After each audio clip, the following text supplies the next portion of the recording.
Good morning, good afternoon, and a pleasant Sabbath to each one of you. We are back on the road. Still headed back. We took a little stop off last night. We're in South Carolina. Yeah, I say most about North Carolina. But now we're headed back 95 South, straight down to Florida. This is beautiful. Look at outside. All this nice, beautiful green, nice trees and land and space. It looks beautiful. Now listen to this house that's going in the bush. Is that cotton? Oh, see, that is cotton. Yeah, that's nice. It's nice. It's nice to go on little drives like this sometimes, you know. Just go there and just see the road and see everything. God bless it. You know? And we shall continue at the same time while watching the scenery.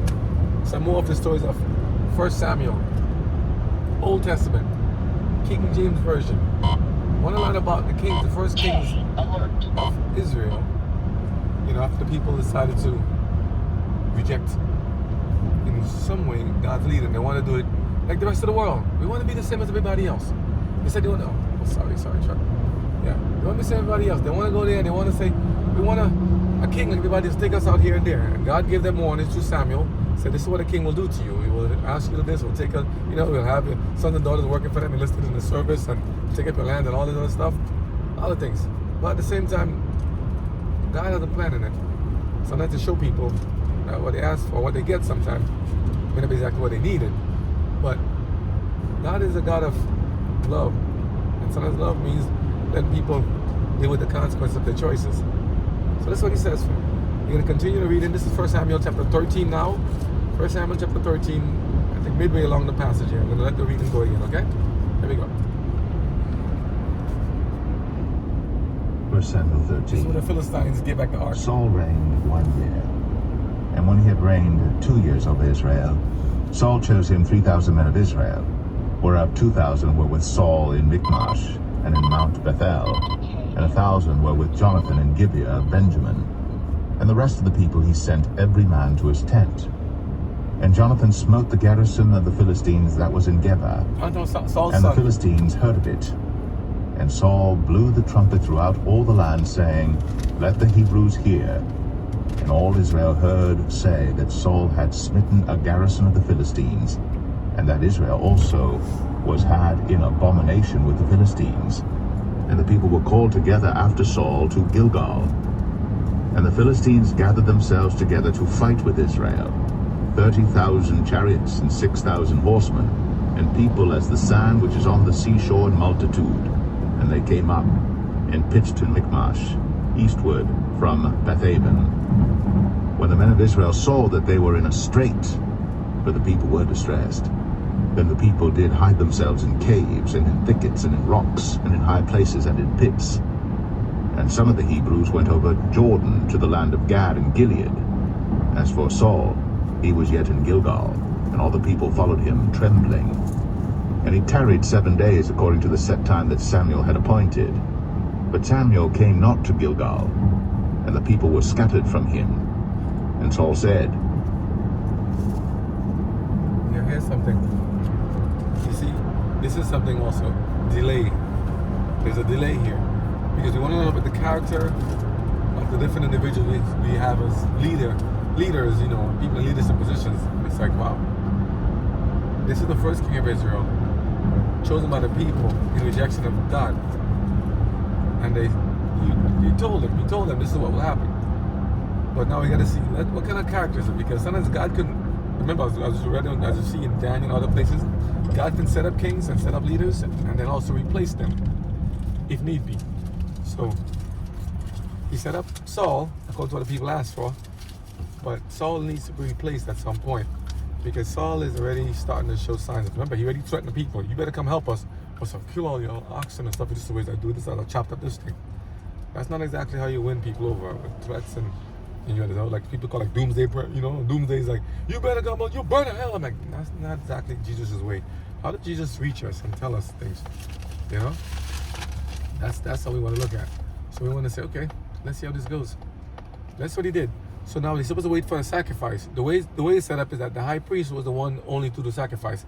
They were pretty much from the lineage of Aaron, the Levites, taking care of the sanctuary service. They were supposed to make atonement, sacrifices for the people itself, you know? It's almost like Jesus right now doing the intercessor for all of us, humanity, for our sins in the presence of God. And he was told to wait, but you see the people were scared. They have a battle. They had the Philistines were threatening them. These were the inhabitants of Canaan that were there, that God had told them initially. When the children of Israel left and went into Canaan, he said, you need to get rid of the people out of there, cast them out, because they were doing very idolatrous, wicked things to themselves and also Crash to the people reported around them. ahead on I-95 South in a quarter mile. You're still on the fastest route. Yeah, they were supposed to get them out, but the people didn't listen, and they decided to leave the people. They didn't want to fight them. They said, I don't want to fight anymore. They said, leave the people there, and then because of that now, the inhabitants of the land always trouble them, always fight with them, always take their stuff, take their lands, take their children, try to enslave them, try to murder them and kill them. I mean, it's a war. They don't like these Israelites. These people serving this God. First of all, they're scared of God, but the people, well, if they can make kind of scare them a little bit or a lot, they will kind of might get shaken in their faith. So remember, the ark is taken. They were scared. Now it's like, what's going on? They lost their confidence. After all, this is the same tribe of, this is the same descendants of Jacob who have gone through so many things. The same people who have gone through descendants of those who have gone to the Red Sea and all the stuff that went through, where they say Pharaoh's army destroyed by God, all the different plagues. These are the same people who heard the stories of Moses and everything. Same one who heard stories of Noah and Adam and Eve. Same people who should have known so much. And yet, they're still scared and trembling. Where is God? You see, and God is so merciful. I wonder sometimes, God is so merciful that he's willing to be patient with all of us and say, well, they have to learn a lot of things and they've been through a lot. And a lot of times it's because of the leadership. If the leadership is bad, the people tend to mess up and, then kind of they don't know what to do. Same thing is in a home. Remember what God said? That many people try to smite the shepherd and the sheep will scatter. So Satan likes to work with people that try to intimidate us, and they try to mess up the homes and families and leadership positions, people in high officials, high positions. And if you can just mess them up a little bit, the people watching goes, well, they're no better off than us. I mean, they're just as bad and messed up. Lying, cheating, smoking, killing, adultery, all this, everything the same. So who am I? I'm just a regular, I'm not special like them. These Christians are lofty and holy. These Christians are better. But again, we have to ask ourselves the questions. How many people in the name of Christianity have done bad things to other people, other Christians, as well as non-Christians? What image are we portraying to the world? What about the Crusades and all this stuff we heard about back in the days? Were they really as they said they were? How is it in the Bible and everything, and look at some pictures and some things you see in the book, we don't see some people of different nationalities and colors represented? We see a lot of pictures, and even in the TV shows and the movies, of Jesus looking different. I've never seen an Asian Jesus. I've never seen a really, really dark one like an Ethiopian Jesus. I've never seen you name it. I've never seen one with locks in his hair and stuff like that. That's a Jesus, as for the Rastafarian. I've never seen one. Jesus seems to have a very peculiar thing. He's always either a certain nationality for certain demographics. Even the pictures and paintings on the walls and stuff and the images in the Bible. But you do remember God said don't put no image of him. What does that have to do with this? It goes back to leadership and the top people we put in positions and have them above us. And this has just been carried over through the years. How many things we just follow as just routine without even asking the question? Well, why do you do this? Why do you do that? We just do this. We just want to be followers of people. Or we want to be followers of God. We want to set our own mark and our own things here in our own life and say, hey, we want to do things a certain way. We want to be followers. That's the reason why also the company we started is called Matt TV, and it's like, why not? Why not do it differently? Why not speak up? Why not enjoy your individuality? Why not think for ourselves? Why not do things God asked us to do? Why not? So go back to the story of Saul. Saul was chosen by the people to represent them and to be a leader to look up to. But is he doing it according to what God's asked him to do? Because God gave him specific things. They tribe of Benjamin, they had specific instructions of how to do the sacrifice, how to do it, who should officiate, who should not officiate. So he should know better. But sometimes, as God says, familiarity breeds contempt. Sometimes people say, God will understand, I do it my way. God understand, like Cain. That's what happened. Because now they're waiting for the sacrifice of thanksgiving to God and to ask God to help them to battle against the Philistines. And Saul is there, and people are getting answers and answers like, when is he coming? What not? Samuel, the prophet, who gets messages from God to talk to him, is a little bit delayed. He's a little delayed for whatever reason, And they always hear the phrase also, God doesn't do anything unless he sends his prophet to warn people in advance as a courtesy. Yeah, we're in the Carolinas. There's an accident. Something happened ahead. Everyone's a standstill. We're on I-95. You can look around. Everything just stands still. So we're just waiting to see what happened here. So and there's also road work too. So, so everybody's heading back now to it's funny. Look at the GPS. It's like he's trying to triangulate. You see this? He's been doing that for the past like Yeah. 5 It's minutes. like where are we? It's like I know it. It's amazing. Even GPS, how this thing works is amazing. It's like I know you guys are here. I know you guys are there. It's like I want to find exactly where it is. It's amazing how this thing works. It's just amazing, But I'll say still here for now. Let's see if he stops. Still here. Yeah, So we're heading back down. Gotta go to Charleston. Can't wait to go to Georgia. Oh, Georgia. Georgia. I got reasons for Georgia. But just saying, go back to Saul. He was given specific instructions to wait. To wait. The message from God is coming. The one who has the message of God is coming. Jesus is coming back soon. Is his coming delayed? It looks like some people. Is he tarrying? What's taking him so long? What took Samuel so long to get there? Could it be that maybe God is long-suffering to us so that no one should perish? Could it be that Samuel is testing Saul? Could it be that God is permitting Saul to be tested and for the people to see what the results are? When we have things in our lives, when we want to have things done like now. We get the job, we get the wife, we get the husband, we get the kids. Now. If God says, wait, there's a reason. Are we going to give up and start beating and smiting the servants and get angry and get out of shape, bent out of shape and start arguing and cursing and drop the what they call the mask and start being what they call like the rest of the people in the world? Angry, backbiting, envious, scoffers and haters and you name it. What the Bible calls them. Stiff-necked people?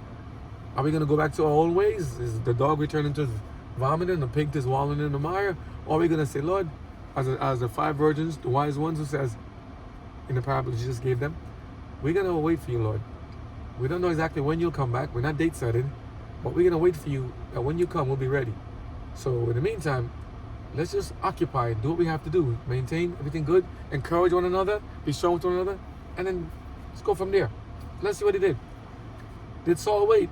Did this leader that we chose to be over God's people, and remember to say we now, right? Because we are them, they are us. Or are we different? Let's see. What did he do? Bring hither a burnt offering to me, and peace offerings. And he offered the burnt offering. Who? And it came to pass that as Who did that? Who said bring that? Did you see what he says here in the verse? I'm doing it because I'm not driving it. We stand still. And Saul said, verse 9 of 1 Samuel 13, and Saul said, bring hither a burnt offering. Saul says, bring it to me. And let's see Samuel on the scene, right? Bring it hither to me, offer it to me, and my peace offerings. And he offered a burnt offering. Why did he presume to take upon himself the prerogative of the prophet Samuel to do this? He wasn't instructed to do this. Did he inquire of God? Did he hear him praying and say, Lord, can I do this? Lord, I need your help. Can you do this? Please, can I do this stuff? And let's see if he told the truth when confronted, when you have to give account for this action. Because God permits us to do some things. And then he asks you later on, Adam, where art thou? What about Cain? Cain, where is thy brother Abel? Cain, sometimes,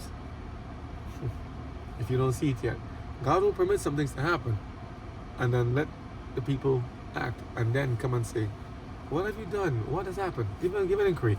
So Saul decided to offering himself in violation of the oath, what he's supposed to be doing.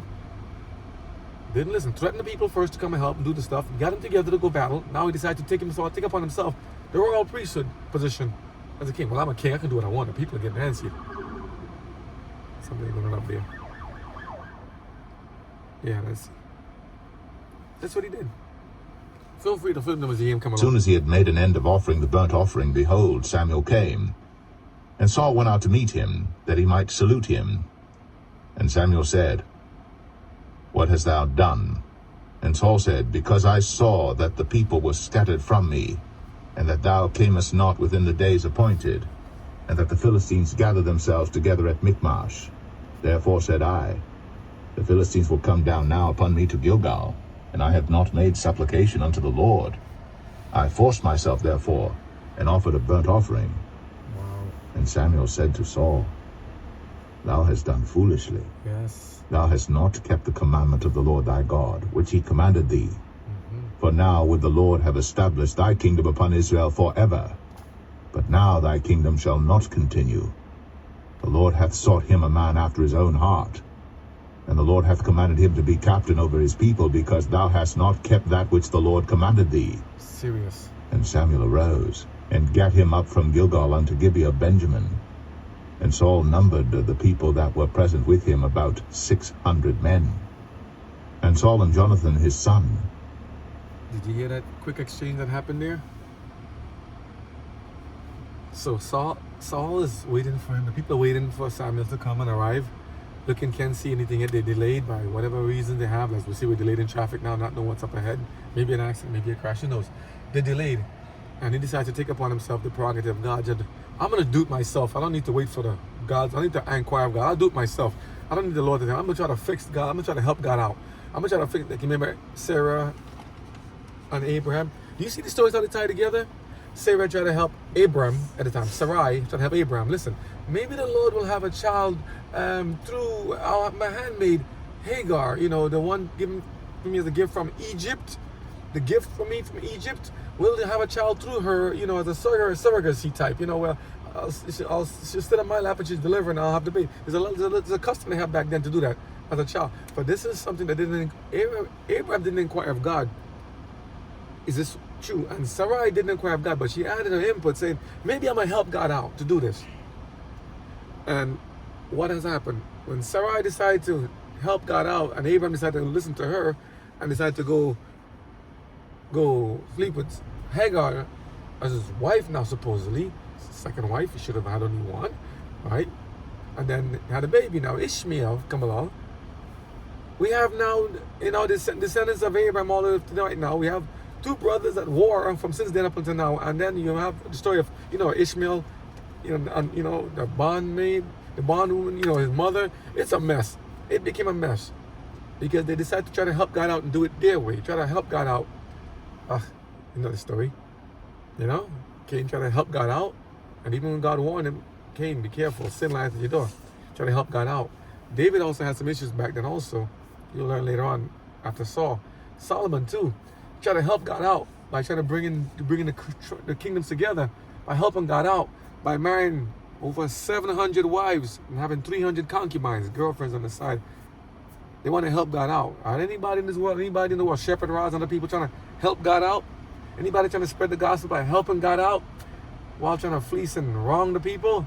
Help God out by using man's wisdom to help God out? You know, the Lord will understand such and such. What did God tell the scribes and the Pharisees? It's the same message, same story. Do not try to help God out. We ought to try to help where God asks us to help. We're not to go try to pluck up the weed among the wheat, or they call it tares among the wheat, because by doing it we might cause trouble and friction. We're not to try to help God out unless God asks us to help. If God says help, sure. But if He didn't say, we have to be still and listen to the small voice. Listen to what God's asking. Listen to the instructions. Okay? Remember the disciples also? They wanted to help God out. Peter decided to jump in the middle of the conversation when they tried to get the tribute money.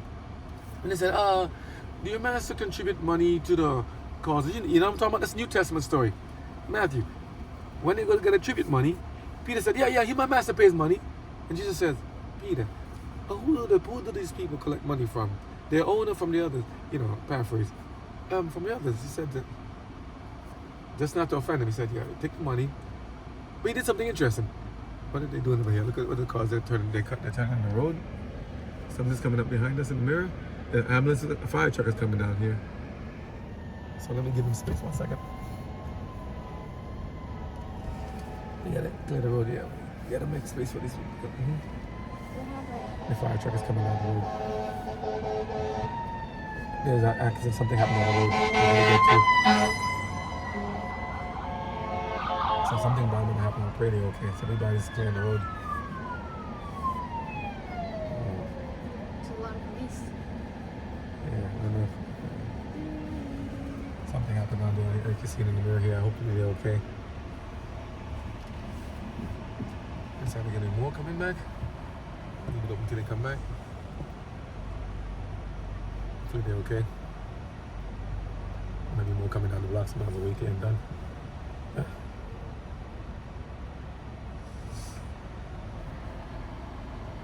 Yeah, I think everybody's decided. And you know, this is interesting. I look at people here, and this is very interesting.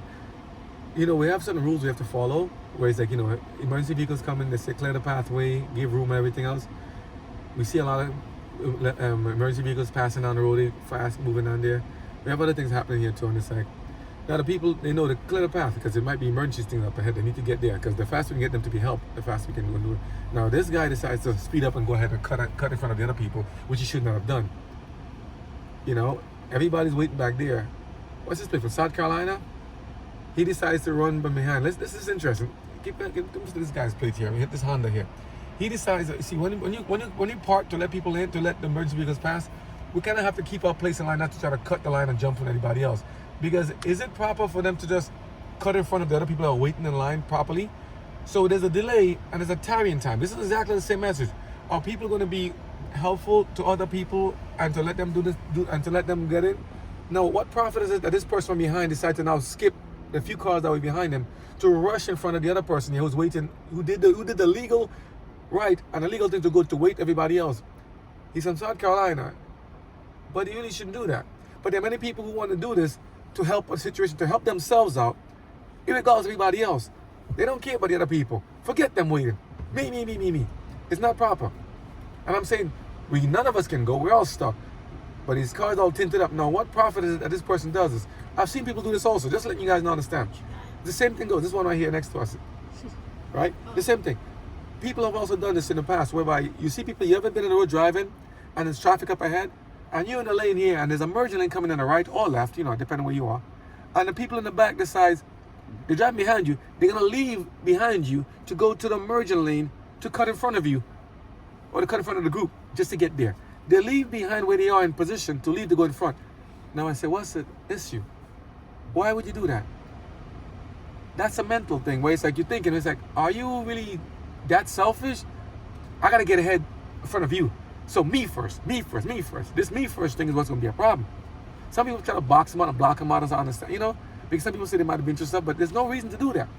I've also seen those when you're trying to get to the storm, when you're driving up here from Florida to come across, people are driving on the shoulder, blocking other people, driving on the shoulder, literally the way they have all the debris and other stuff there, just to get ahead of the group there. There was no emergency or urgency to fly out of there. The storm is coming like 24 hours beyond us, but they want to fly up ahead of us and cut the people off. So they're driving on the shoulder here in the grass here, like where we're driving now. We had a little bit more of a stretch of concrete. Drive to go there and to get there. And it's like just to get ahead of the rest of the people in the pack. Are there anybody that does that? Are there people that do that where it's like, you know, it's about them. It's about me. It might not be about me. I gotta do what it's about me. This is the selfishness that God is trying to tell people. You cannot do such a thing. You know? So this is how it is. Real life, right? We keep keeping it real. We're just driving, talking about stuff here, and just seeing life is unfolding here. How come they're out of the traffic? This guy, the guy in front there, they're waiting for the cars to. We're all waiting for the cars to pass. Some accident happened on the side. On 95, they usually clear it up pretty quick, so I'm not thinking too much. I'm just not stressed with them. You know, so we're just patiently waiting and see what else can we do. You know, at least you have a nice grass and there's trees and stuff around us. Take a shade. You know, and we can continue the story. But just letting you guys know, this goes back to the story of Saul. I'll tell you about this same story. The thing is that we have to tarry and wait till God tells us to move and to do. I hear things coming ahead again. There's more paramedics are coming. Maybe it's like really bad. More things are coming on, so we gotta give them room. I really want Is to there more see coming from behind? Maybe No, fire let's see. or something. Whatever happens, they have the officials that are ready. They have to take care of the situation. We'll help if we can if they want us to help. Main thing we right now do is stay out of the way, let them pass, and give them access. But we're not to do stuff like what that gentleman did over in the CRV, of cutting from the back to cut a couple cars up ahead to squeeze through the group. We've seen it happen also. I ain't gonna talk about him only because we also see it in the FDR. I remember those days when in traffic, an accident happens, and then it's like, well, not an accident happened, but the police decide to come through and to clear the path, and emergency vehicles coming through. This is America. For those who see the video elsewhere, and We call it line busters. The police or ambulance comes through and clears the path. Everybody's clearing the path to let the ambulance pass, like parting the waves. They're clearing the path for the ambulance to go through. And as the ambulance goes through, people now decide to kind of fall behind the ambulance fast. They can now see where to get in. So they all skip everybody else and get between. It doesn't be too nice for the people who got this, who it's happening to. They say, hey, I do my part to let everybody else, to make sure that this person get there to do the safe measure and get it taken care of. But in the meantime, these people decide to just take advantage of the situation and to go and cut me off and leave me behind now. There's a lot of things I see that it's like, wow, are we really that cold and selfish in many ways? Are we really that self-absorbed where we can't think about the benefit and welfare of others? Where's the altruism? Where's the love? It goes back to the same thing also. More people, more ambulance, more things are coming on the side again. It goes back to things also, like Saul. Saul was more concerned about himself. Very absorbed in himself. Also nervous and scared of the people. He's a tall, handsome guy, smart guy, leader. But leader, is he a leader in God's eyes that he should be chosen? Remember, God didn't choose him. The people wanted him to be chosen. Even when Saul put the anointing oil on him. Remember I said, sometimes God permits us to get what we asked for. Did we need that? Remember God said, I needed somebody after my own heart. As he said here in 1 Samuel. Was Saul the person that he could rely upon? The story didn't end well for Saul. Because he went ahead and did something that Samuel was supposed to do. He tried to help God out. And by doing that, he now lost his position in God's sight and the kingdom. And his kingdom, God said, it's not going to last them. I'm going to cut it off now. Because God is a very peculiar God. He asks for things in a certain way and he wants to do a certain way. Including his 10 commandments. Including the Sabbath. He says, remember the Sabbath to keep it holy. 6 days, Exodus 20 verse 8. 6 days shall I labor and do all I work. But the 7th day is the Sabbath of the Lord thy God. And I'm going to get all tongue tied here. Lip is dry. Right? Thou shalt not do any work. He's very specific. He gives a whole breakdown of everything. His authorship. But the world has totally forgotten. The world does it one way. God has it done another way. That's what they call, if God asked for this, give him what he asked for. If he asks for bread, don't give him a rock and stone. If he asks for a lamb, don't give him crops and fruits. He's very specific. That's all we ask for stuff. You know, if God's just as tempted on all points as we are, you know, and he knows exactly what we feel, doesn't God understand what we're going through? Doesn't God see everything that's happening now? We're all sitting there looking like ants. If you look up in the sky high, we're like little ants on the ground. And God still cares about us to watch us and give us the things we need and to get going. Also, another thing, a little side note. When you go on trips, try to keep your tank at least half full or more. Just because you never know you get a situation like this. You're driving, just living, you know, like that. The 10 virgins. You never know you're going somewhere. All of a sudden, it's like, there's a delay or something. Accident, something happens, and you're stuck. You don't want to be running on the empty. Some people I heard run with the car on the lowest notch of empty. Just because. Yes, you can still run out of gas and stuff now. You can, yes. But it's kind of best to just kind of let it think. I would actually turn the car off and let it just unsave the gas. Temperature's not that hot. It's 71 degrees here. I'll just put it there and just get the fresh air and stuff. I'll just set it off. So we'll see how this, if it doesn't move. But half or more, that's just my personal thing. You know, just keep it full. Let's go back to Saul. Didn't see that coming, did you? Yeah, there you go. Life just comes at you sometimes. I ain't know this will happen. We just plan to drive and go down there. We just plan to go down there, but there's a sudden delay to our destination. Very emblematic, huh? People are getting out of the cars, taking a look on the C2. And sometimes I'm like, I'd rather just stay in my car. I don't like to get out of the car and go there and go there. Because I don't know what to step out. But we want to see, but we see ambulances going on. There's some things ahead. I don't know, if it's time to get out of the way, like, you know, if in the movies like Godzilla's coming, I run. You know, it's different. I see a big creature, I'm in the bush. But otherwise, so I'm like, nah, I'm good. I'd rather stay in the car, just relax and put it in the park and just keep it simple. But it's also a good opportunity if you don't move it, just get out and stretch your legs. So we're making the best of it. As I said, we keep it real, live it live. So it's all good, but let's finish the story. And the people that were present with him abode in Gibeah of Benjamin.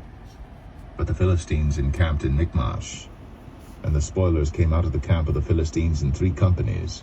One company turned unto the way that leadeth to Ophrah, unto the land of Shual.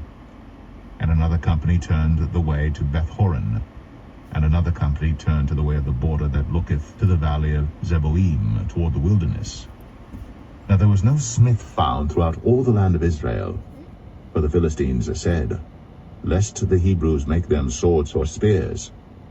But all the Israelites went down to the Philistines to sharpen every man his share, and his coulter, and his axe, and his mattock. Yet they had a file for the mattocks, and for the coulters, and for the forks, and for the axes, and to sharpen the goads. So it came to pass in the day of battle that there was neither sword nor spear found in the hand of any of the people that were with Saul and Jonathan.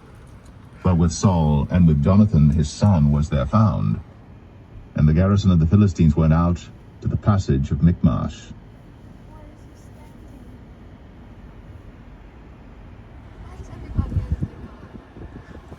People are very curious. People are very curious. I don't hear it. Get out. Listen to why you want to get out for? This is a real time talk. People trying to get out now. Say why they want to get, so people want to get out in the cars and go and take a look. And it's understandable. Everyone's like, what's going on? What's going on? I want to see. I want to get a view. Humans are very curious. I want to see what's going on. What's going on? I'm like, I don't stress, man. You just make the best of the opportunity that you have there. But we also not have to get restless, because sometimes restless to get us in trouble. Because next time we get out there and land. For one, here's a lot of grass and stuff. I don't know what's on the ground there, debris or something. But some people get out and if it's dark nighttime, step on some slithering little creature. And it will end well. Other things here, people get out there and it's like, I see some people get out the car, start talking to other people, and it's sometimes a good thing to get to know your neighbors. Hey neighbor, hi motorist, how you doing? wave. The guy in the one here, the perpetrator cut the guy off here, put him on, give him a special moment here. Oh, I ain't pointing him. I ain't bothering. They want to cut the guy off in the back there. So sorry he did it to you. You know, it's like we saw it. He's over there all nice and tinted, so he want to get out. He ain't want to have the conversation. Nobody else behind him now, because it might end well with that one. But that's very bad behavior and bad chivalry and showmanship for our people here who just trying to do the right thing. But people take a nice time moment to stretch and get their legs, get the blood circulation going and get a little moment to talk. It's all good. Listen, make the best of it. Humans are very social creatures. Stop. But it's all right. We're going to continue the story. Just like, you never know what you hear in these videos, man. If you look in the mirror, let me show you something in the mirror. People are down there in the back there, if you can see it. Let me see it. Let me see if I can get it. Let me get the view. They're out there, just outside their cars, are walking in the grass now, taking a walk. It's like, hey, might as well. And I might just cut the car off to save some gas. But let's continue. Just make the best of it. And Jonathan is Saul's 1 son. Samuel 14. Now it came to pass upon a day that Jonathan the son of Saul said unto the young man that bare his armor, Come, and let us go over to the Philistines' garrison that is on the other side. But he told not his father. And Saul tarried in the uttermost part of Gibeah, under a pomegranate tree which is in Migron. And the people that were with him were about 600 men. And Ahiah, the son of Ahitub, Ichabod's brother, the son of Phinehas, the son of Eli, the Lord's priest in Shiloh, wearing an ephod. And the people knew not that Jonathan was gone. And between the passages by which Jonathan sought to go over unto the Philistines' garrison, there was a sharp rock on the one side, and a sharp rock on the other side. And the name of the one was Bozez, and the name of the other Sinai. The forefront of the one was situate northward over against Michmash, and the other southward over against Gibeah. And Jonathan said to the young men that bare his armor, Come, and let us go over unto the garrison of these uncircumcised. It may be that the Lord will work for us, for there is no restraint to the Lord to save by many or by few. And his armor-bearer said unto him, Do all that is in thine heart. Turn thee, behold, I am with thee according to thy heart. Then said Jonathan, Behold, we will pass over unto these men, and we will discover ourselves unto them. I hope they're okay. If they say thus unto us, Tarry until we come to you, then we will stand still in our place, and will not go up unto them. But if they say thus, Come up unto us, then we will go up. For the Lord hath delivered them into our hand, and this shall be a sign unto us. And both of them discovered that. Now this is Saul's son, Jonathan. This Saul's son became David, the next king to follow Saul, David's best friend. And I said, why was Jonathan so wonderful? Jonathan was like a very, very valiant son. He just wants to. He's like, I can do this. So him and his armor bearer said, listen, we're fighting for the Lord here, like David. He's like, listen, I can do this. So they went to the Philistines in the camp and said, listen, we can take them. We can take them. He said, but if they say we'll do this, we're not going to be too presumptuous. Let's say, if God permits us to do this. Well, let me go back to something real quick. I'm going back there. I'm still watching the guy over there in the car next to us, the Honda. I'm gonna try not to spotlight him too much because maybe he may be going through some hard things or something. Maybe he's going through. I have to say this because sometimes some people do a lot of things. I noticed that too. Remember yesterday in the other video where we were trying to help the guy who had the guy with the trailer track fell off in the back of the back of the trailer is carrying, and he fell on the ground and sparking, and I'm trying to warn him, and he said he gave me the finger. Sometimes people are going through all kind of stuff right now, so I'm gonna say, you know, maybe they going through something rough in their life, maybe job, maybe work, maybe family, maybe relationship, maybe children, maybe something, maybe disasters happen, maybe sometimes they're just frustrated with everything in there, and I see a lot of times people do a lot of things too. They get frustrated and they're very fatigued with a lot of stuff, you know, and storm and everything. Now we have people moving across the country. Immigration is a big issue right now. Finance is an issue. You know, inflation is an issue.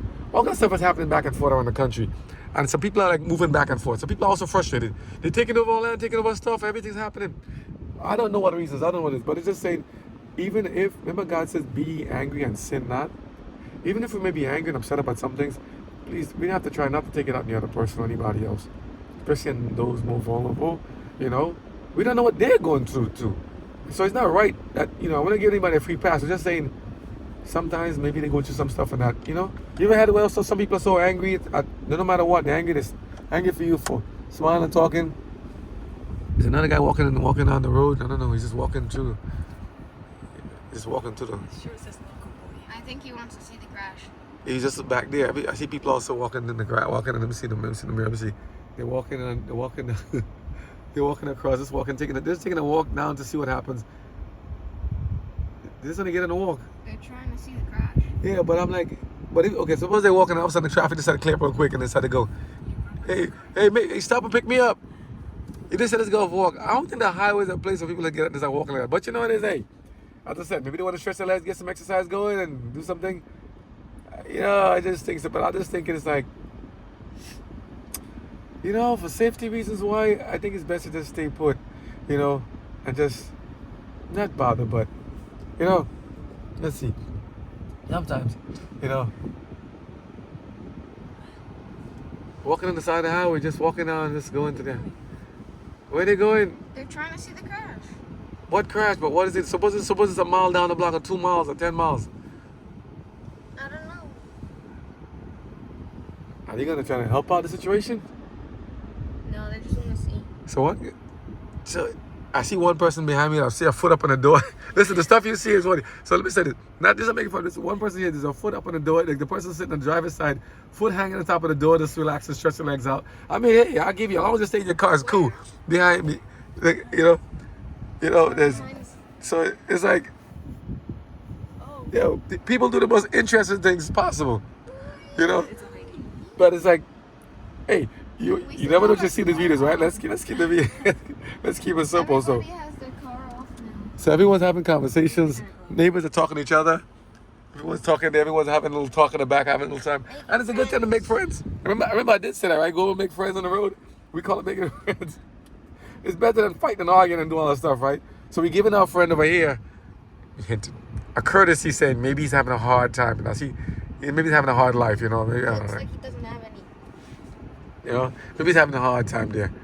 Everyone, you know, just give him a little courtesy, but at the same time, be civil and be kind, be loving. And if you really don't have to be if you didn't call you for help in the accident scene, I really wouldn't volunteer to go there and just walk the road in traffic like that, even though it's not moving right now. It can get dangerous, and people can get testy, and people can also make comments to you as you walk by. Real snipey comments, and not everybody's as nice and kind of civil. Some people are really, you know. But let's get back to the story. I'll focus on this while they sort that out over there.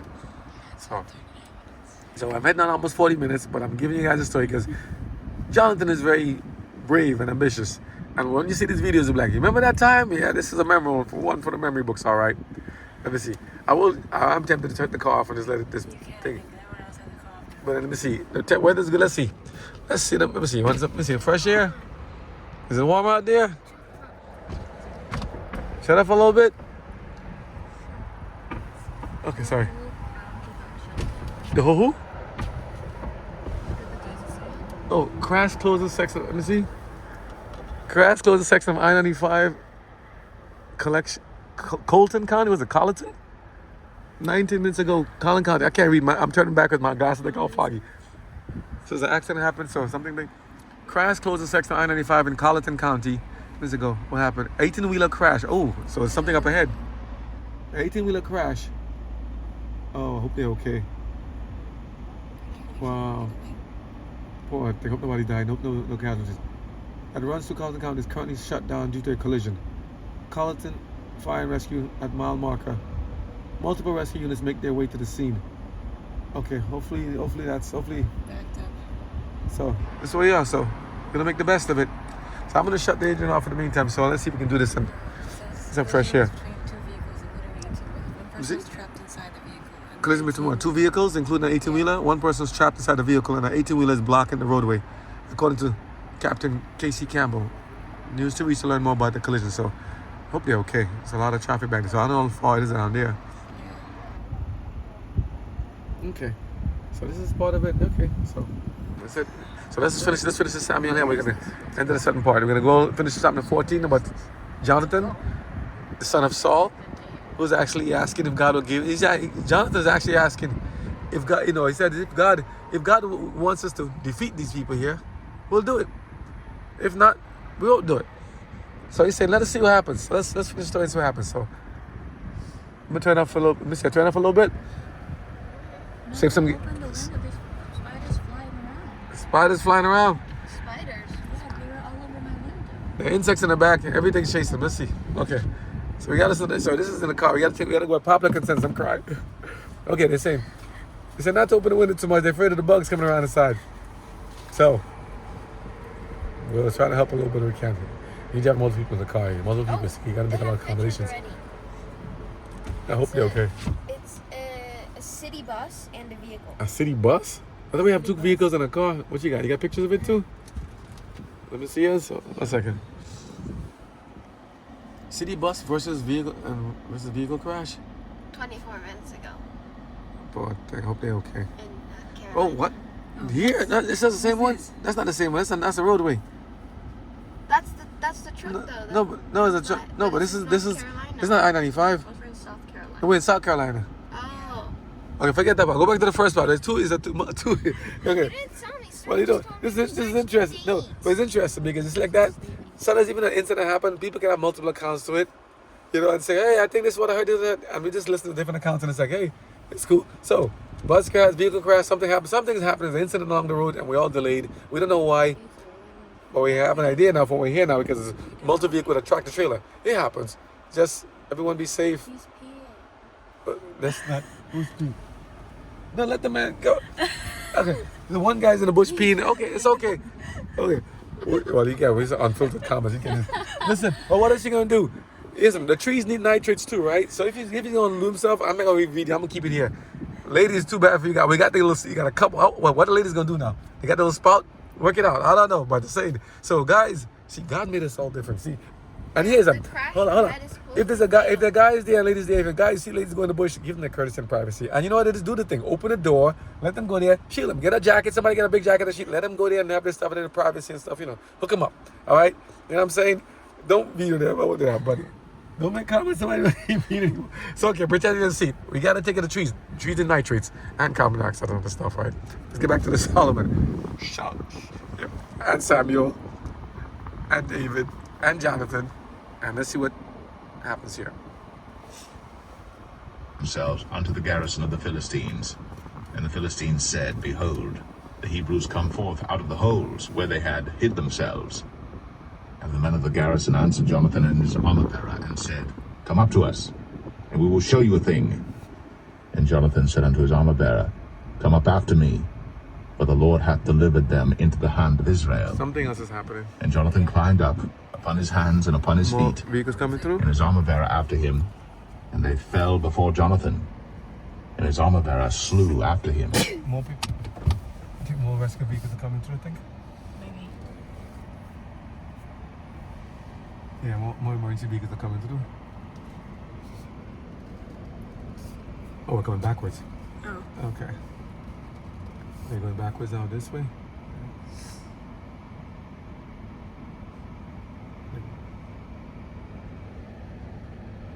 Let's see if our friend Mr. There might be more coming. Fire truck might come back this way too. So can't exactly go yet. Let's see. This is interesting. They're going back the opposite way in the traffic. See, They can't go around. They can't yeah, go they can't go around the other side. They can't come to the side either. So it's a lot of different things they have to do. So interesting development of the day, but for some reason, well, you know, I always say, thank God we're not the ones involved in the accident, and those involved, I pray that there's no fatalities. I pray that they're okay. So let's just see. You know, let's just see. Give them time to get it together, and let's continue the story. 45 It's a very dynamic situation now. Just hope they're okay. But they do clear things fast because a lot of traffic backs up on this. You know, a lot of things here, and when this happens like this, it's like, you know, they got to get things moving. You know, but not stressing them. Like, do what you gotta do. Just make sure everybody gets here safe, and God bless them. And that first slaughter which Jonathan and his armor-bearer made was about 20 men, within as it were an half acre of land, which a yoke of oxen might plough. And there was trembling in the host, in the field, and among all the people. The garrison and the spoilers, they also trembled, and the earth quaked. So it was a very great trembling. And the watchmen of Saul and Gibeah of Benjamin looked, and behold, the multitude melted away, and they went on beating down one another. Then said Saul unto the people that were with him, Number now, and see who is gone from us. And when they had numbered, behold, Jonathan and his armor-bearer were not there. And Saul said unto Ahiah, Bring hither the ark of God. For the ark of God was at that time with the children of Israel. And it came to pass, while Saul talked unto the priest, that the noise that was in the host of the Philistines went on and increased. And Saul said unto the priest, Withdraw thine hand. And Saul and all the people that were with him assembled themselves. And they came to the battle. And behold, every man's sword was against his fellow, and there was a very great discomfiture. Moreover, the Hebrews that were with the Philistines before that time, which went up with them into the camp from the country round about, even they also turned to be with the Israelites that were with Saul and Jonathan. Likewise all the men of Israel, which had hid themselves in Mount Ephraim, when they heard that the Philistines fled, even they also followed hard after them in the battle. So the Lord saved Israel that day. And the battle passed over unto Beth-aven. And the men of Israel were distressed that day. For Saul had adjured the people, saying, Cursed be the man that eateth any food until evening, that I may be avenged on mine enemies. So none of the people tasted any food. And all they of the land came to a wood, and there was honey upon the ground. And when the people were come into the wood, behold, the honey dropped. But no man put his hand to his mouth, for the people feared the oath. But Jonathan heard not when his father charged the people with the oath. Wherefore he put forth the end of the rod that was in his hand, and dipped it in an honeycomb, and put his hand to his mouth, and his eyes were enlightened. Then answered one of... Now here's something again. I know it's a lot of things going on at one time, dynamic. This is life. It comes at you in many different ways. We have an accident scene unfolding here in the front. We're delayed in traffic here. We're trying to get some other stuff done here. And we're just trying to go to a Bible study at the same time in the middle of everything. Where's people are getting out of cars. One guy decided to drive up into the grass. There was another guy that went down. Another guy, so it's like a Camry or something, a white car. He came back up? Yeah, he came back up, got his car, and then probably drove back down. So people are looking to see routes they can get around and get out of the highway and go back. Because maybe the locals who live close by and they know exactly where it is.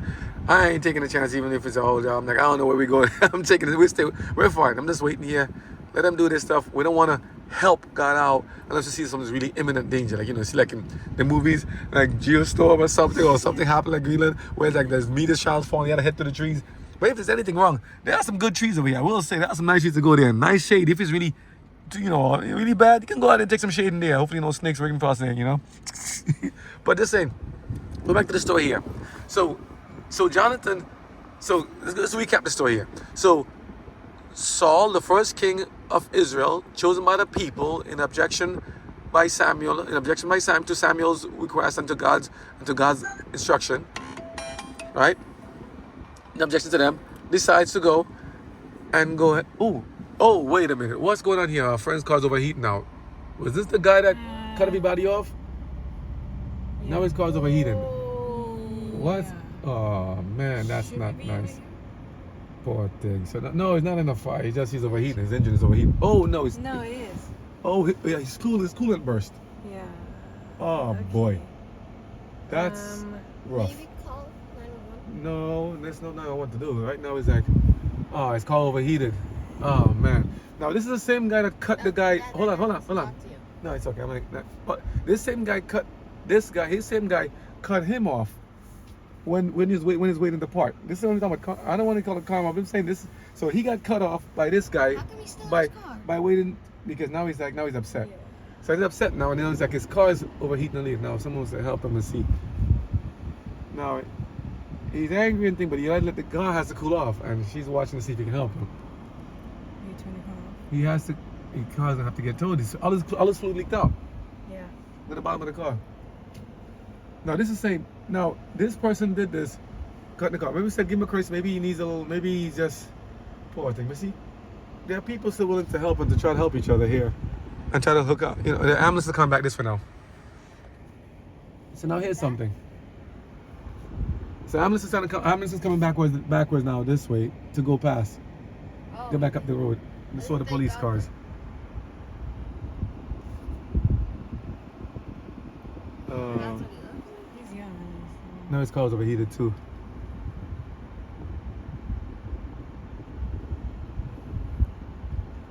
But it's the same guy that cut the other guy off in the behind him, and now his car's breaking down. Everybody's on the pass.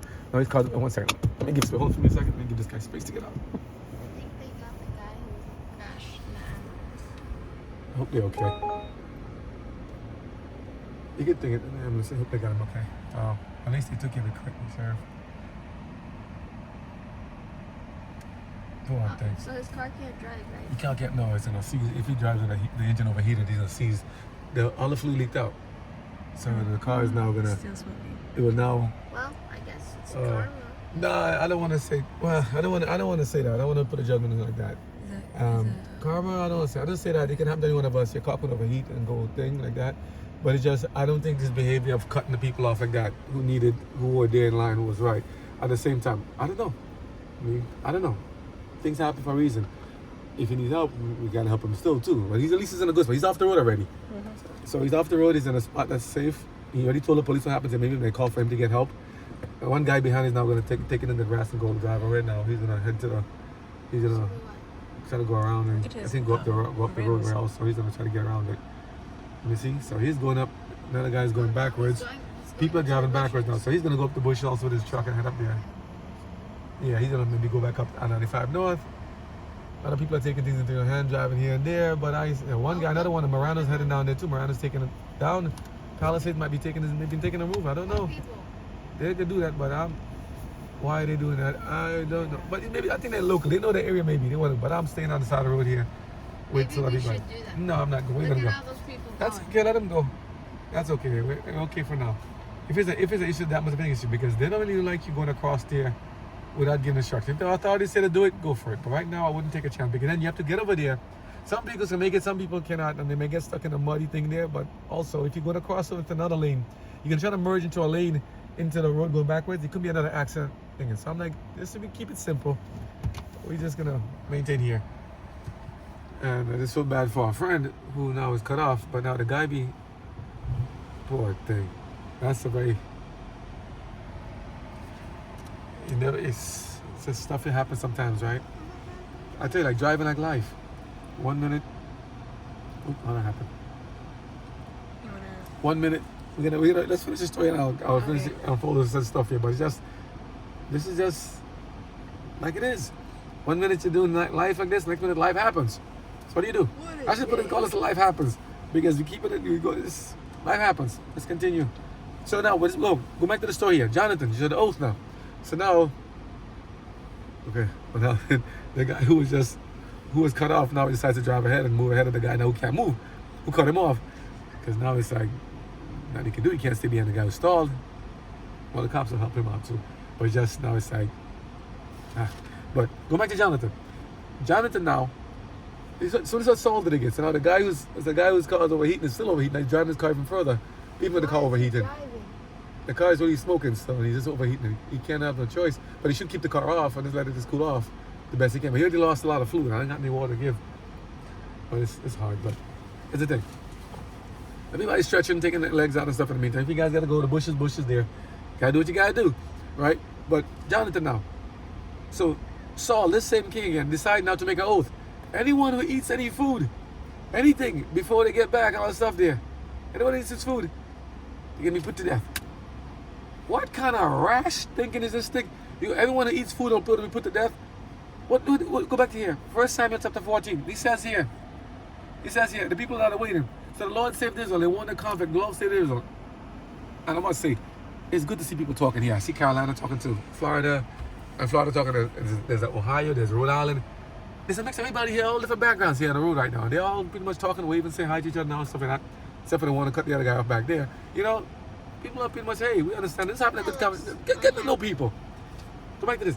Saul, this king, you working me, I got multiple going on one time, right? This king now decided to make a rash decision again. First, he threatened the people to get involved in a war, right? Without asking them first, kindly, can you join us? Then he decides to go and take it upon himself to go start them to go do the officiate the offering that only the high priest was supposed to do. Only God's chosen people will do that. He decided to take it upon himself. King, and he got scared. There's not a reason to explain to him, and he lied. Said the people made him do it. All this, you see that he lied about other things too, trying to help God out. Then after that now, he then makes a decree. Anybody eats food after this, before y'all get home, he's gonna put to death. For eating food for free, for satisfying a natural desire to eat after war, you need food, energy to replenish yourself. His son Jonathan didn't hear what he told the people, because he was busy doing another battle somewhere with his armor bearer. And when he found out about it, he wants to put Jonathan to death, because now his pride is affected. Prideful, because I said it, I must keep it up. Jonathan, I'll kill you. Let's see what happens here. So what it says here, verse 24. And the men of Israel were distressed that day. This is after winning the whole battle, right? But God helped them out, right?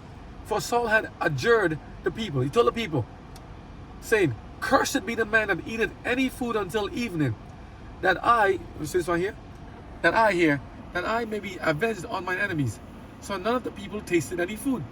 He said, cursed be the people who eat anybody's food. So until he gets vengeance upon the Philistines. Now, is that something that God told him to do? No, but that person had the characters coming forward. Let's see, are we anywhere like this? So none of the people tasted any food. So they're starving. And they go and had a war. This is Jonathan's winning on one side, battling the other side, the Philistines. Saul is giving the battle of Philistines on his side. But he's telling them, you better not eat any food. Unless I tell you get vengeance. So suppose they're hungry and starving. Suppose they have to rush to get ready. Now they're hungry. What kind of thoughtless thing is this to tell people don't eat any food? And you have to go to war and need energy to fight in battle. The people chose it, not God. So none of the people tasted any food. And all day, verse 25, and all day of the land came to a wood. And there was honey upon the ground. All the people that walked by, they saw food on the ground. Honey on the ground. Right? And when the people come into the wood, behold, the honey dropped. It's amazing seeing honey, land full of milk and honey dropping from a tree. That's interesting, right? When the people come into the wood, behold, the honey dropped. But no man put his hand on his mouth. No one put his hand on his mouth. No one said, okay, let me get some and look it up. No.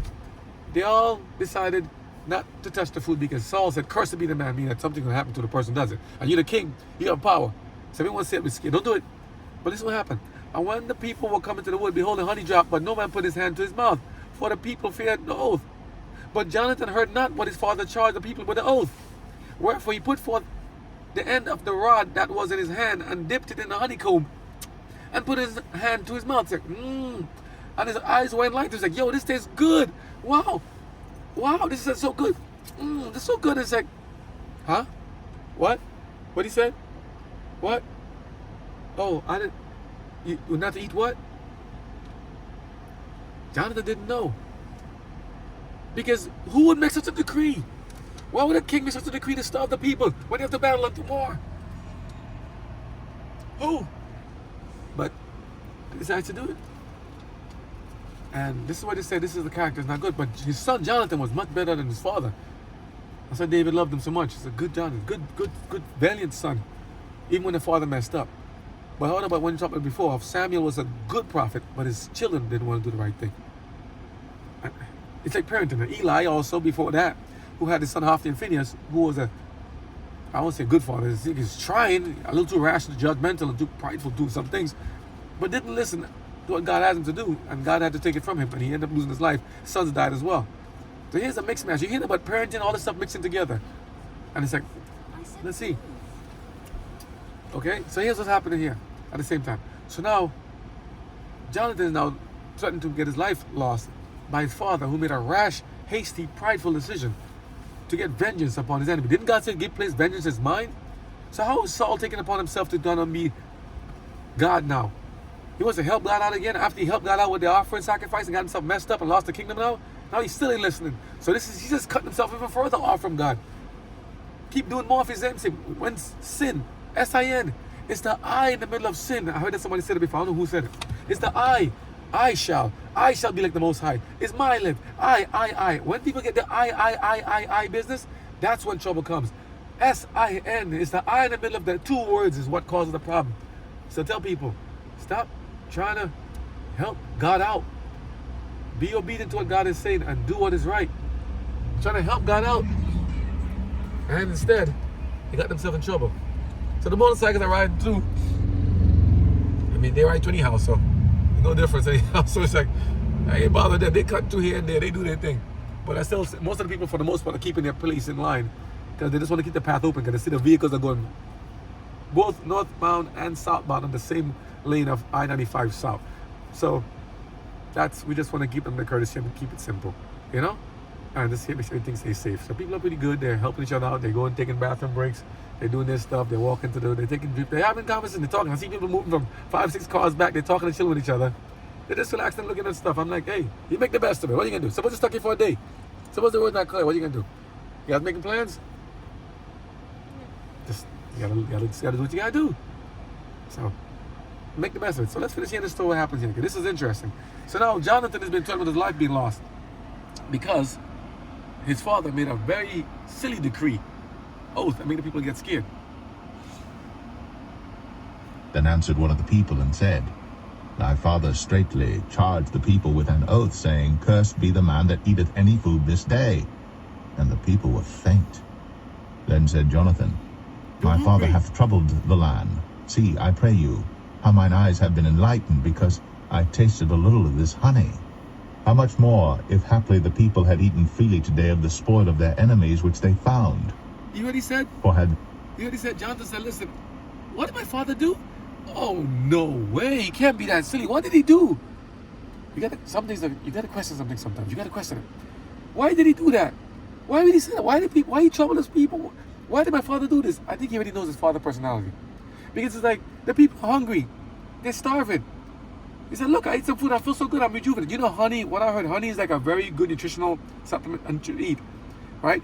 It's full of almost everything you need. The carbs, everything you need in honey. It's so good. It's a good preservative too and stuff. So he's like, hey, look at me. I feel great now. Do this. After I just finished winning a battle against the Philistines. Now he has food. He's like, hey, the people would be so good if they had food too. They're already scared. They're shivering. They're scared. They're worried about what's going to happen. Because they weren't in a battle with Jonathan and his armor bearer. They're in a different battle, waiting to get in the battle with the Philistines. And now it's like, now he's like, they can't eat? Who would do such a decree? When you have people in leadership positions, supposedly speaking for God, and God said things not to do. This is what got trouble. Be careful who you leader. Be careful who you pick as our leader. Be careful who you follow. You know, the people should have said, hey, this is crazy. But remember, a lot of it could be pride also. Because why? Weren't they the same ones that asked to have this king? God told them this is what the king would do to you. He'd take your stuff and make you do all this stuff. Also, kings make decrees, the edicts, E-D-I-C-T-S. So now he's making edicts. Now what are you going to do? Disobey and you can lose your life because the king has weight and power. Endowed by the people. But shouldn't it be? Is that Tesla? Tesla's in the grass. Is he all-wheel drive? No. Tesla's in the grass. Gotta make it too. It looks like a Model 3. Nice looking vehicle. Well, everybody's just doing this. I guess Tesla's getting involved too. See, all the vehicles come together, right? Remember we asked about having a competition between PHEV, BEVs, and all these vehicles and the ICE, internal combustion engines driving and stuff.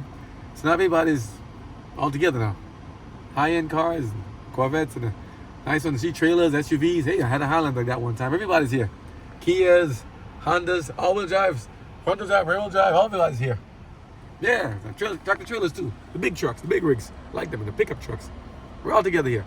Oh, we need some military MRAPs and some tanks come down. I'm just saying. But look at this. This is why they say you gotta be careful of the people you pick as your leader. Because now, this king made some very bad moves, and now people have to suffer with it now. It's not fair. And now you're subject to people to more distress. But the people, they're not saying much, because why? They asked for it. They pressured God to give them what they want. They told Saul and Samuel, we don't need what, we don't want to talk to your sons now. We don't want to hear what you, no. We'll do what we want to do still, no matter. And so they did. But they wanted Jonathan, your father said this, you can't eat that kind of food. What, why? I don't know. Why is he doing that? And he said, I don't know. But Jonathan said, oh man, why are you doing this? That's what happens here. There not been now a much greater slaughter among the Philistines? And they smote the Philistines that day, from Michmash to Ailon. And the people were very faint. They were hungry. And the people flew upon the spoil, and took sheep and oxen and calves, and slew them on the ground. And the people did eat them with blood.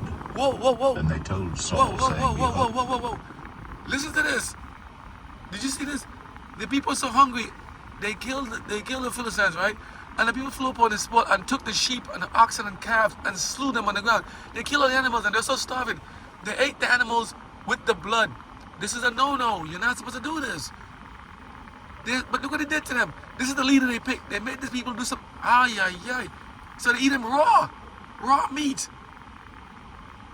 Eating raw beef and sheep and goat and oxen because they're starving. Here it says now verse 33. Then they told Saul, saying, behold, the people sin against the Lord, in that they eat with the blood. And he said, let me read for some, because I'm like, wow, this is what happens when you have bad leadership. The people could have been fed. They could have got honey, something, got some other food. Why make them suffer like this?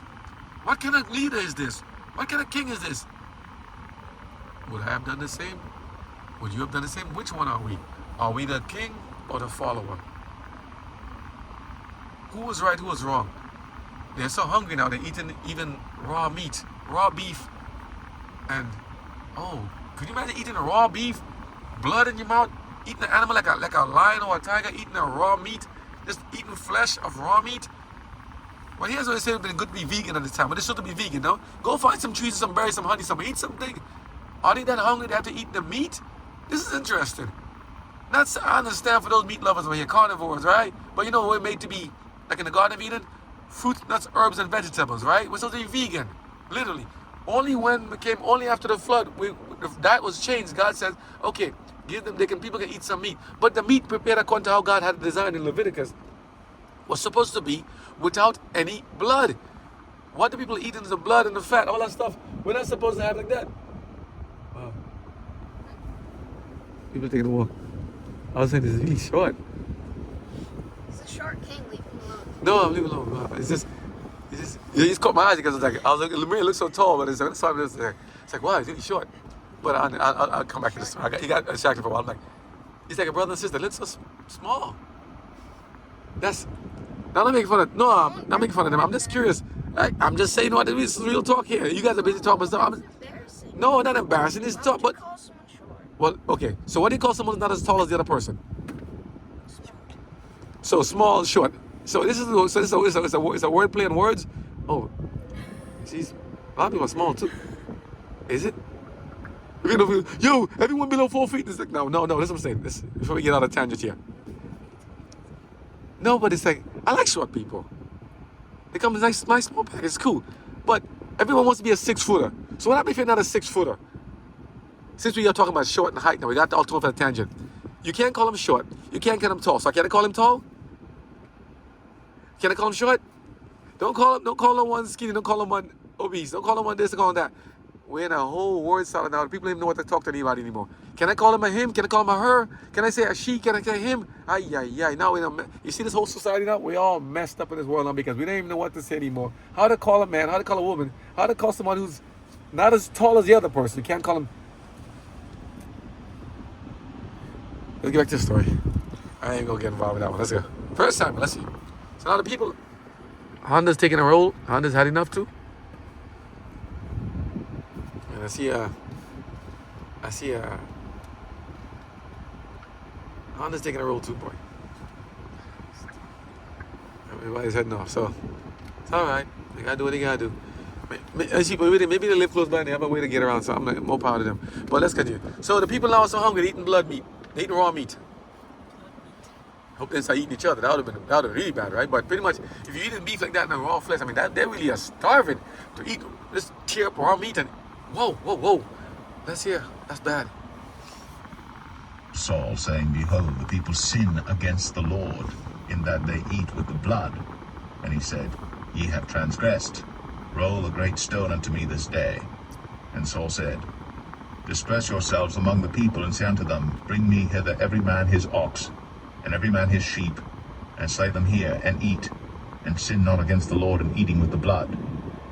And all the people brought every man his ox with him that night, and slew them there. And Saul built an altar unto the Lord. The same was the first altar that he built unto the Lord. And Saul said, Let us go down after the Philistines by night, and spoil them until the morning light, and let us not leave a man of them. And they said, Do whatsoever seemeth good unto thee. Then said the priest, Let us draw near hither unto God. And Saul asked counsel of God, Shall I go down after the Philistines? Wilt thou deliver them into the hand of Israel? But he answered him not that day. And Saul said, Draw ye near hither, all the chief of the people, and know and see wherein this sin hath been this day. For as the Lord liveth, which saveth Israel, though it be in Jonathan my son, he shall surely die. But there was not a man among all the people that answered him. Then said he unto all Israel, Be ye on one side, and I and Jonathan my son will be on the other side. And the people said unto Saul, Do what seemeth good unto thee. Therefore Saul said unto the Lord God of Israel, Give a perfect lot. And Saul and Jonathan were taken, but the people escaped. And Saul said, Cast lots between me and Jonathan my son. And Jonathan was taken. Then Saul said to Jonathan, Tell me what thou hast done. And Jonathan told him and said, I did but taste a little honey with the end of the rod that was in mine hand, and lo, I must die. And Saul answered, God do so and more also, for thou shalt surely die, Jonathan. And the people said unto Saul, Shall Jonathan die, who hath wrought this great salvation in Israel? Some people are turning God around. forbid, as the Lord liveth, there shall not one hair of his head fall to the ground, for he hath wrought with God this day. So the people rescued Jonathan, that he died not. Now, And Saul went up from now, this is a little thing. We're not trying to make videos of people. This is not to shame anybody as of the people driving across and going back and forth. So, not saying that. I mean, they do what they got to do. And if there's a bad thing happen, and I don't see any sign that says you can't make a U-turn here in the grass. I'm just saying. So, in their defense, so they got to do what they got to do. I'm not saying anything regarding that. Just saying people got to do what they got to do. They got to see. I mean, who knows what else is going on and what other urgent priorities are taking place. But for those who, I think the people here are pretty much self-sufficient. They can take care of themselves and what they're doing. They look very comfortable in what it is. And, they wait, they're taking their time to do this stuff and they're making decisions in that regard. So, let's just say that interest in life takes shape, right? We're going back to this one now. So this same Saul now, I mean, this is a very rash, hasty, prideful king who was chosen by the people, who decided to do things in a very bad way of threatening everything, threatening the people, and harming himself, and then now even self now threatening to take his son's life for now being going to take his son's life now for eating food because he didn't know the oath that he made. He couldn't say, oh, Jonathan, no, I want it. He couldn't say, hey, I understand he made a mistake. I know it's a mistake. I understand he made a mistake. He didn't bother. Some more people are heading off too. Yeah, they gotta, at least their vehicles are a little more equipped. The SUVs and four wheels and they look more versatile. Hey, Tesla made it. They give you all right. Tesla, credit to you. At least you made it up the hill. Wherever you got up there. God bless. Did good. Look it up. So, that's one reason also we like SUVs. Just never know you need to use them. So, like the big wheels and the big tires and stuff and height and ground clearance. Model 3 did it. You must have got a quad 4. You got what they call it? That's pretty good. He did it. You know? Did it with grace too. Nice looking car. But back to the story, right? So now Saul wants to kill his son because his son did something of winning a battle for the Lord and eating food. And Saul said, no, pride, no, you can't do that. Oh, what a messed up king he was. Listen to this. Following the Philistines, and the Philistines went to their own place. So Saul took the kingdom over Israel and fought against all his enemies on every side, against Moab, and against the children of Ammon, and against Edom, and against the kings of Zobah, and against the Philistines. And whithersoever he turned himself, he vexed them. And he gathered an host, and smote the Amalekites, and delivered Israel out of the hands of them that spoiled them. Also, remember the part of the story. Remember, at one point he said that Saul went and asked the Lord, should I go up? Should I inquire? Should I go and smite them? God didn't answer him. Remember that part in the verses earlier? And then he's called the people together. He said, God didn't answer him. Where is it? That's right here. He said, God didn't answer him. So he had brought the day. So the people rescued. Well, first, right to Jonathan. The people rescued Jonathan from Saul. Said, no, you're not going to take it from me. You're not going to do that to him. Okay? People rescued him and said, no, you shall not. You shall not hurt Jonathan. So the people said, no, you're not going to do that to Jonathan. So the people rescued Jonathan, that he died not. Saul was going to kill his own son in pride. Very, very sad to hear that. Okay? So I said, God didn't answer him. Therefore Saul said unto the Lord. No, he said, no. Then said, always I'll be on one side and on the other side. Yeah. He said, remember he said here. He said, so Saul said, after doing all this stuff, making people starve and hungry and everything, he said, let us go down and do the sword of Philistine. Let's ask God whatsoever it is. May I ask God, Lord, he said, come. He said, and Saul asked, said, can God, can you answer me? Should I go down after the Philistines? This is verse 37. Wilt thou deliver them into my hand, O Israel, Lord? Would you deliver us? But he answered him not that day. Very important to remember. You remember Samson, after he violated his oath with Delilah? You know? Sleeping on her lap, while going through stuff, violated his oath as a Nazarite. Right? Eating honey from the carcass of a dead lion. Okay? Drinking, sleeping around with someone, not his wife. Lustful passion. Oh boy. Then tell his secrets of what she used to cut his hair. Wow. Many of us have given up our strength because of appetite, one form of another. This Jonathan was doing something right by eating to replenish his energy. But one other person with appetite for revenge and blood, the father, Saul, wanted to kill the son who was doing the right thing and made a mistake. That's not a real mistake, it's just regular action. But listen to what a mixed mass of stories. You hearing this while this stuff is going on, while we're in the middle of an accident scene here, of a delays going on, and the Bible says at the same time, and people are crisscrossing the grass to get off on the road of I-95 South. People are driving to get out of here, and we're still here. People are walking the road on I-95 South. I never been in one of these. Have you guys been to walking I-95 South yet? Oh, his car. The guy with the overheated car. Yeah, the guy with the overheated car is still trying to fix it up. Still fine. Ah, boy, I tell you. Oh, he opened this up. Yeah, because now he needs help. I have to wait for a tow truck, somebody to come help him out. At least he told an officer maybe to come help him. But just saying, it's like, this is how it is sometimes. Lexus is on the scene. Everybody's making their way to get across the grass and get across. So, but story goes on. Let's go remember we go for this one. Let's see. So Saul is being really distant and really violating God's oath and really, even though he's vexed and did some brilliant things. But you hear this? He battled with God's enemy, the people of the enemies, the children of Israel's enemies, right? The Philistines and the rest of them. He's battling with them. But because of his actions and his behavior, right? He's winning. Are there people who may look at their winning things, the good things that happen, they're getting favor, good things that happen, they vex them.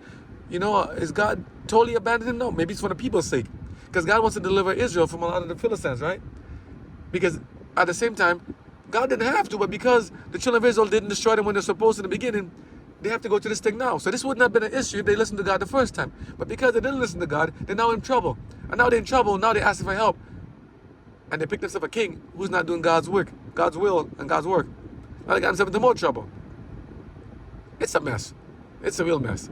And now, at the same time, then it's like, oh, it just gets worse. He's just getting himself into more and more into drama. More and more into drama. And it's like, what a king. Why did he do such and such? Why did he get himself into this thing here? And it's like, Lord, it's just sad. It's just sad. And the people are suffering for it. Because of actions that he... And they're bringing themselves into more stuff for themselves. So, let's see.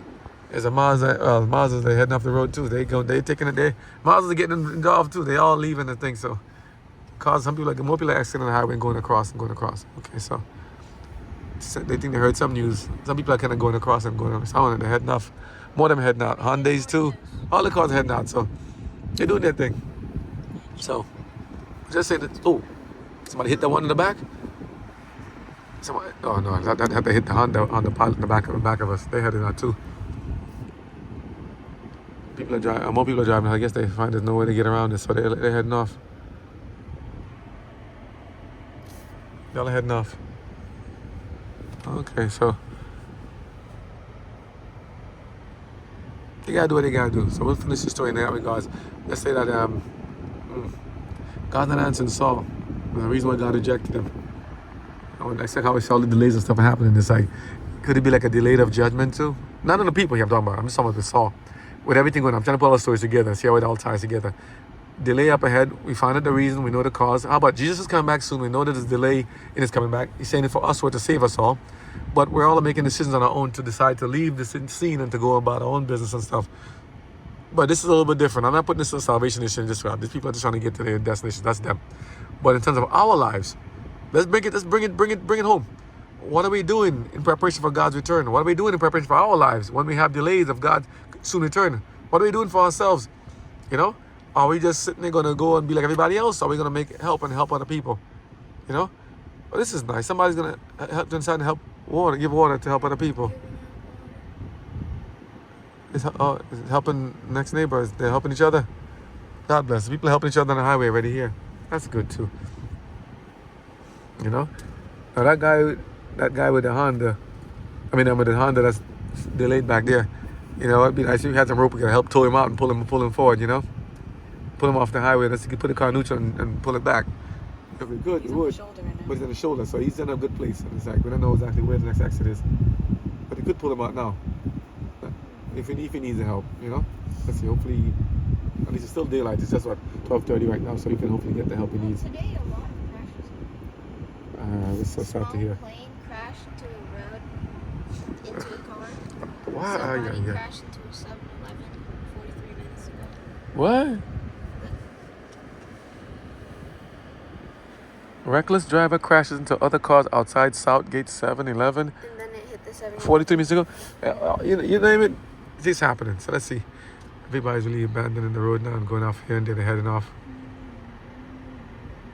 Let's see. Let's continue this story. Let's finish the story. I know you guys have been waiting for long. So sorry, but you guys are getting I don't know what kind of story this is telling you guys about Bible story, but you're hearing it. But it's saying sometimes delays and tiring times happen and you need to make preparations and adjustments for that. So let's see how to make adjustments to this and what do you do? Okay. Oil to them. Now the sons of Saul were Jonathan and Ishuai, and Melch-Ishuai. And the names of his two daughters were these: the name of the firstborn Merab, and the name of the younger Michael. And the name of Saul's wife was Ahinoam, the daughter of Ahimaaz. And the name of the captain of his host was Abner, the son of Ner, Saul's uncle. And Kish was the father of Saul, and Ner, the father of Abner, was the son of Abiel. And there was sore war against the Philistines all the days of Saul. And when Saul saw any strong man or any valiant man, he took him unto him. So they're bringing in the wreckers and stuff to go pick up the debris or whatever's happening on this. So people are leaving. There's more help coming in. So we just all pulled to the side of 1 Samuel the shoulders 15. and then the cars pass. Samuel also said unto Saul, The Lord sent me to anoint thee to be king over his people, over Israel. Now therefore hearken thou unto the voice of the words of the Lord. Thus saith the Lord of hosts, I remember that which Amalek did to Israel. how he laid wait for him in the way when he came up from Egypt. Now go, and smite Amalek, and utterly destroy all that they have, and spare them not, but slay both man and woman, infant and suckling, ox and sheep, camel and ass. And Saul gathered the people together, and numbered them in Telaim 200,000 footmen, and 10,000 men of Judah. And Saul came to a city of Amalek, and laid wait in the valley. And Saul said unto the Kenites, Go, depart, get you down from among the Amalekites, lest I destroy you with them. For ye showed kindness to all the children of Israel when they came up out of Egypt. So the Kenites departed from among the Amalekites. And Saul smote the Amalekites from Havilah until thou comest to Shur, that is over against Egypt. And he took Agag, the king of the Amalekites, alive, and utterly destroyed all the people with the edge of the sword. But Saul and the people spared Agag, and the best of the sheep, and of the oxen, and of the fatlings, and the lambs, and all that was good, and would not utterly destroy them. But everything that was vile. Here's another test. He was given specific instructions. Destroy everything. Did he comply? No, he did not. And of refuse that they destroyed utterly. Then came the word of the Lord unto Samuel, saying, It repenteth me that I have set up Saul to be king, for he is turned back from following me, and hath not performed my commandments. And it grieved Samuel, and he cried unto the Lord all night. And when Samuel rose early to meet Saul in the morning, it was told of Samuel, saying, Saul came to Carmel, and behold, he set him up a place, and is gone about, and passed on, and gone down to Gilgal. And Samuel came to Saul, and Saul said unto him, Blessed be thou of the Lord, I have performed the commandment of the Lord. And Samuel said, What meaneth then this bleating of the sheep in mine ears, and the lowing of the oxen which I hear? And Saul said, They have brought them from the Amalekites, for the people spared the best of the sheep and of the oxen to sacrifice unto the Lord thy God, and the rest we have utterly destroyed. And Samuel said unto Saul, Stay, and I will tell thee what the Lord hath said to me this night. And he said unto him, Say on. And Samuel said, When thou wast little in thine own sight, wast thou not made the head of the tribes of Israel? And the Lord anointed thee king over Israel? And the Lord sent thee on a journey, and said, Go, and utterly destroy the sinners, the Amalekites, and fight against them until they be consumed. Wherefore then didst thou not obey the voice of the Lord, but didst fly upon the spoil, and didst evil in the sight of the Lord? And Saul said unto Samuel, Yea, I have obeyed the voice of the Lord, and have gone the way which the Lord sent me, and have brought Agag, the king of Amalek, and have utterly destroyed the Amalekites. But the people took of the spoil sheep and oxen, the chief of the things which should have been utterly destroyed, to sacrifice unto the Lord thy God in Gilgal. And Samuel said, Hath the Lord as great delight in burnt offerings and sacrifices as in obeying the voice of the Lord? Behold, to obey is better than sacrifice, and to hearken than the fat of rams. For rebellion is as the sin of witchcraft, and stubbornness is as iniquity and idolatry. Because thou hast rejected the word of the Lord, he hath also rejected thee from being king. And Saul said unto Samuel, I have sinned, for I have transgressed the commandment of the Lord, and thy words, because I feared the people, and obeyed their voice. Now therefore, I pray thee, pardon my sin, and turn again with me, that I may worship the Lord. And Samuel said unto Saul, I will not return with thee, for thou hast rejected the word of the Lord, and the Lord hath rejected thee from being king over Israel. And Samuel turned about to go away. He laid hold upon the skirt of his mantle, and it rent. And Samuel said unto him, The Lord hath rent the kingdom of Israel from thee this day, and hath given it to a neighbor of thine, that is better than thou. And also the strength of Israel will not lie nor repent, for he is not a man that he should repent. Then he said, I have sinned. Yet honor me now, I pray thee, before the elders of my people and before Israel, and turn again with me that I may worship the Lord thy God. That's right. So Samuel turned again after Saul, and Saul worshipped the Lord. Then said Samuel, Bring ye hither to me Agag, the king of the Amalekites. And Agag came unto him delicately, and Agag said, Surely the bitterness of death is past. And Samuel said, As thy sword hath made women childless, so shall thy mother be childless among women. And Samuel hewed Agag in pieces before the Lord in Gilgal. Then Samuel went to Ramah, and Saul went up to his house to Gibeah of Saul. And Samuel came no more to see Saul until the day of his death. Nevertheless, Samuel mourned for Saul, and the Lord repented that he had made Saul king over Israel. We're going to pause here because what is this? What all this stuff that's happening right now in this story here? God values obedience in such a high way.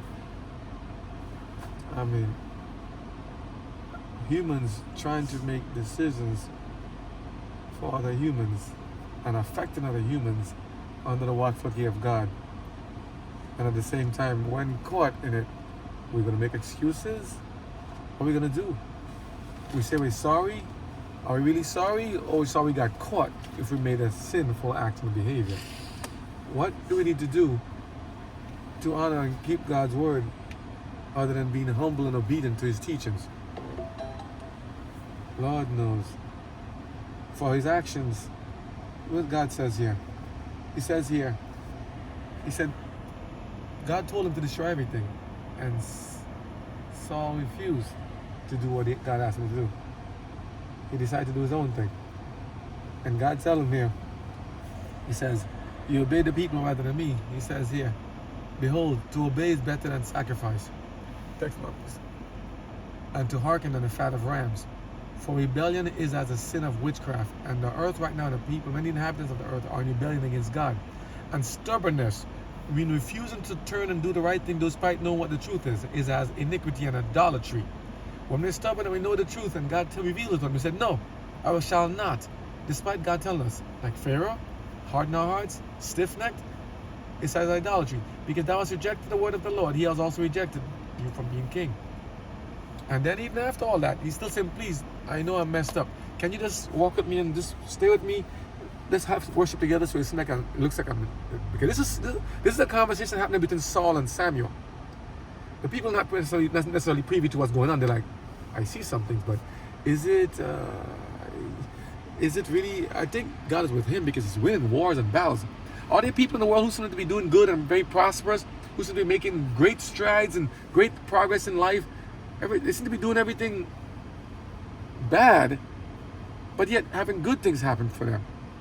Are there people who have good favor being shown to them despite... Or is it really favor? Or is it as what happened back there, where the vehicle then later on is smoke and disabled? Is there coming a reward for everybody, for those who have done good and those who have done bad? How shall it be? Who shall stand? We'll tell you the next one. But God is coming back soon, and he's looking for people prepared and waiting for him. He's tarrying for us to save our lives and save more. Not willing that any should perish. If you hear his voice today, harden not your hearts. I can't wait till God comes back. I'm like, Lord, please come back. We need you to come back soon, because if not, the whole world will be destroyed. We'll all perish. The world needs to take notice. Wow. Obedience is better than sacrifice. All right, God bless you all. We'll catch up with it soon. We're going to take a little break here. Gonna open up the window, get some fresh air in the car. Stretch your legs a bit. If you want to stand up, stretch your legs a little bit. And then we shall continue next time, okay? God bless you all. Okay, take care.